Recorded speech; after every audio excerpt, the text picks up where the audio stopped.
Warahmatullahi wabarakatuh. Yang terhormat Bapak Hodudin selaku dosen pengampu mata kuliah Kapita Selekta. Di sini kami akan mempresentasikan hasil dan pembahasan dari jurnal yang berjudul Achieving Frame Autonomy in AI Augmented Business Process Management System Through Automated Planning. Sebelum masuk ke dalam inti pembahasan, saya akan memperkenalkan anggota dari kelompok 9 ini, yaitu ada Arya Cakra Ramadan, kemudian Fred Albert Pakpahan, dan saya sendiri Fatki Maulana. Oke, untuk mempersingkat waktu, kita akan langsung masuk ke dalam pembahasannya. Next. Pembahasan yang pertama yaitu ada gambaran umum penelitian.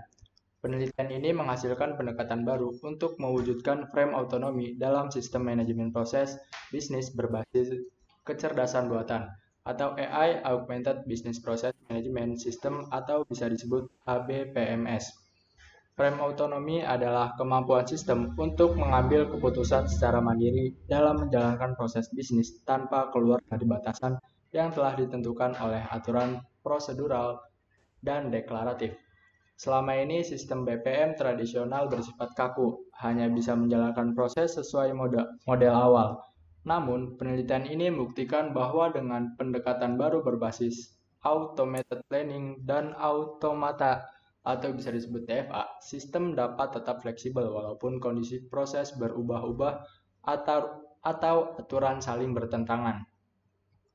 Kemudian yang kedua ada integrasi constraint prosedural dan deklaratif.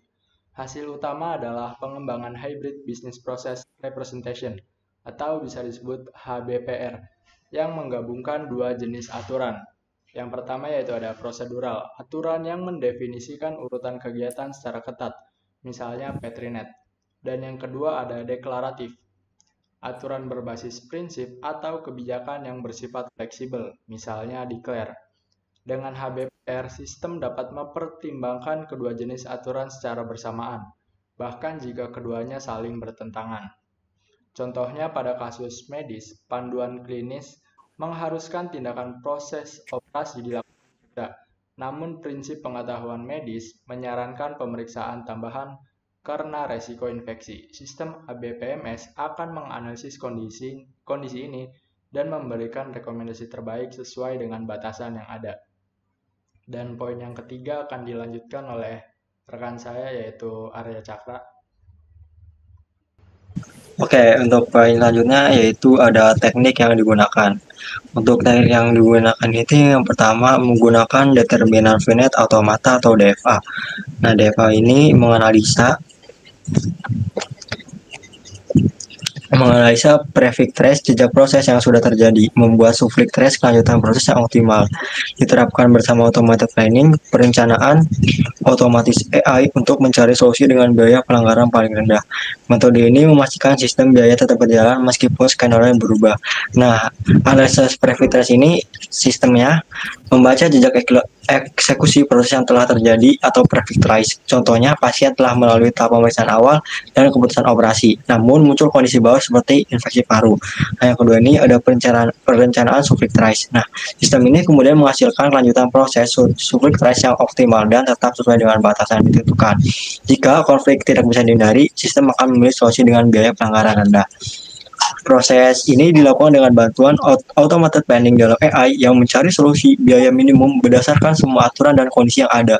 Teknik ini disebut cost optimal planning, di mana setiap tindakan memilih biaya dan rencana terbaik adalah yang paling efisien serta paling sedikit melanggar aturan. Selanjutnya yaitu ada poin keempat. Nah, poin keempat ini yaitu ada studi kasus pada skenario kesehatan.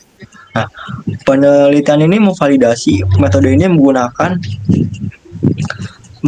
skenario nyata di dunia medis. Contohnya, proses standar menyatakan urutan adalah pemeriksaan awal. Selanjutnya yaitu keputusan operasi, anestesi, operasi, dan rehabilitasi.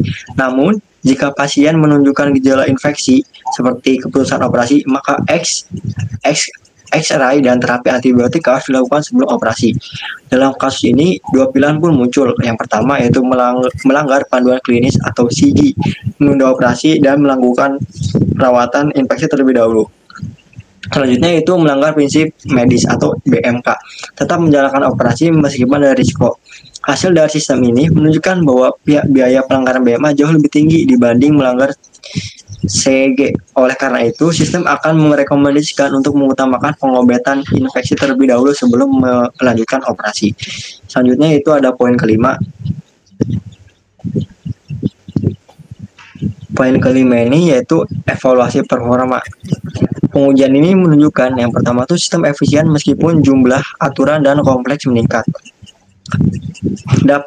Yang kedua itu dapat dinyatakan ke proses lebih besar dan rumit, dan yang ketiga mudah diintegrasikan ke APBS yang sudah ada. Nah, sistem ini tuh mampu memproses constraint yang kompleks secara efisien dan tetap memberikan rekomendasi yang tepat. Dan waktu perencanaannya pun meningkat secara profesional dengan jumlah aturan dan kompleksitasnya. Namun tetap batas yang dapat diterima. Teknik ini dapat diintegrasikan dengan mudah ke dalam BPMS yang sudah ada untuk menunggu pengambilan keputusan otomatis. Dan waktu perencanaan pun meningkat, sering kompleksitas tetapi tetap dalam batas yang wajar. Untuk slide selanjutnya akan disampaikan oleh teman saya yaitu Fredrik. Baik, selanjutnya ada keunggulan hasil penelitian. Penelitian ini juga memiliki beberapa keunggulan utama.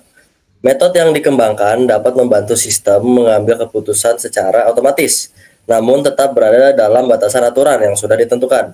Keunggulan lainnya, hasil yang diberikan tetap dipertanggungjawabkan karena benar, transparan, dan bisa digunakan pada skenario yang lebih kompleks. Selain itu, metode ini tetap bisa memberi saran langkah selanjutnya meskipun proses baru berjalan sebagian, sehingga pelanggaran aturan bisa diminimalkan. Terakhir, metode ini mudah dipakai karena mendukung model proses yang sudah umum digunakan. Selanjutnya ada implikasi dan potensi.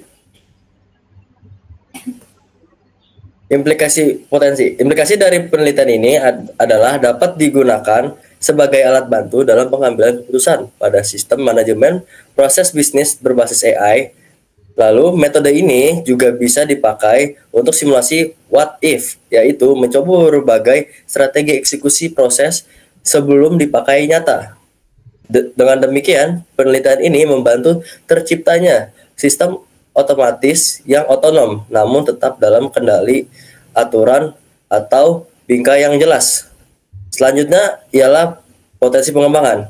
Untuk kedepannya, penelitian ini masih memiliki ruang perbaikan. Saat ini, metode yang dibuat belum bisa menangani aspek yang lebih rumit seperti durasi aktivitas, kondisi data yang kompleks, atau penggunaan sumber daya. Karena itu, arah pengembangan selanjutnya adalah dengan memanfaatkan perencanaan numerik atau probabilistik agar lebih realistis.